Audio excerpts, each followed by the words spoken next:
Základný postoj je takýto zvláštny drep, kedy stojíme na špičkách, päty sú od zeme a po celý čas spolu, kolená tlačíme od seba. Ruky máme na prstoch na zemi, snažíme sa držať rovný chrbát, tvár smeruje dopredu, to znamená bradu máme tak nejak rovnobežne so zemou. Ak by bol nejaký problém s mobilitou, kľudne môžeme mať ruky na nejakej podložke alebo aj na stoličke.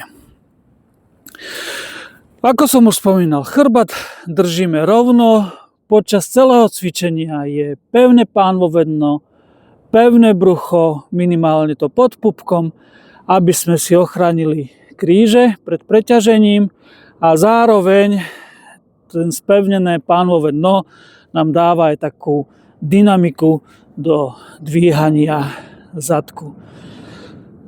Cvik vyzerá nejak takto, s nádychom ideme zadkom hore, snažíme sa vyrovnať kolena, ak to nejde, nevadí, raz to pôjde, hlava ako posledná nám klesne smerom dole a s výdychom päty stále spolu, stále od zeme, kolena od seba, zase raz, rovný chrbát a tvár smerom dopredu.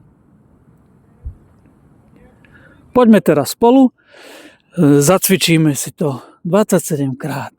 Budem rátať výdychy. Nádych, výdych a s nádychom zadok hore. Raz.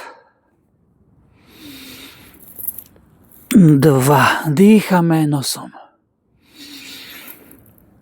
3. 4. Tlačíme kolena od seba. 5. Päty stále spolu. 6. Stále päty od zeme. 7.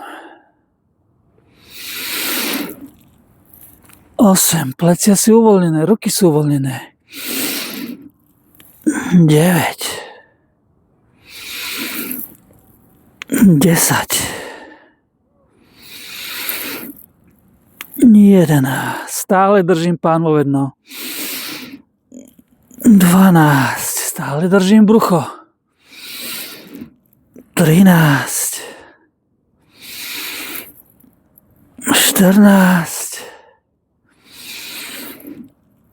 15. 16. 17. 18. 19. 20. Poďme, už iba 7. Raz. 2. 3. 4. Pánvové dno držím. 5. Brucho držím. 6. Kolena od seba.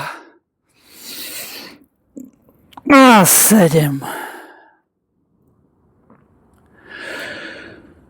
Ak by ste si chceli tento cvik vyskúšať v tomto rozsahu, prípadne vo väčšom, máme aj zostavu, kde tých žabiakov robíme 108.